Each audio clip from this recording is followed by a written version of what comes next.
Milliards de dirhams pour 5 millions de nouveaux bénéficiaires, rapporte le Matin du Sahara. Les statistiques récemment publiées par la Banque centrale montrent que les établissements bancaires ont distribué près de 41 milliards de dirhams durant l'exercice 2020 selon Akhbar Lyon. Et puis enfin, les multinationales doivent se préparer à un nouvel exercice fiscal, indique l'économiste.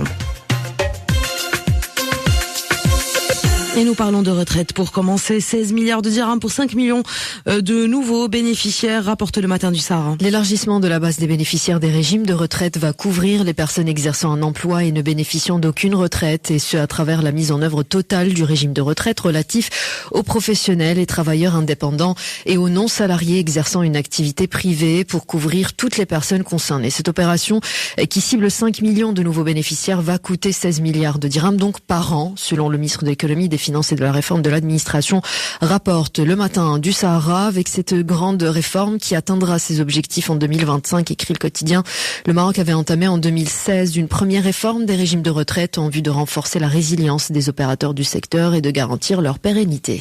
Nous revenons également ce matin sur les statistiques récemment publiées par la Banque centrale qui montrent que les établissements bancaires ont distribué près de 41 milliards de dirhams durant l'exercice 2020, des chiffres relayés par le journal Akhbar Lyon. Ainsi, l'encours des crédits bancaires s'est établi à plus de 958 milliards de dirhams contre 917 milliards de dirhams à fin décembre 2019. La Banque centrale indique que si pour une année normale, ces chiffres sont révélateurs d'une production de crédit bancaire plutôt bonne, cette amélioration semble pour 2020 moins évidente, poussant à scruter l'évolution des différentes composantes de ces prêts.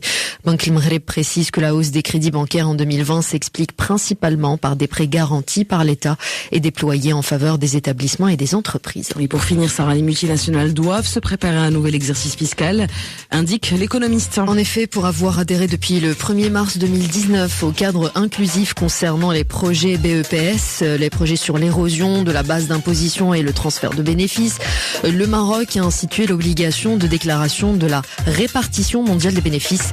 La mesure dite déclaration pays par pays cible les groupes d'entreprises multinationales. Cette obligation s'appliquera à l'exercice comptable ouvert depuis le 1er janvier 2021.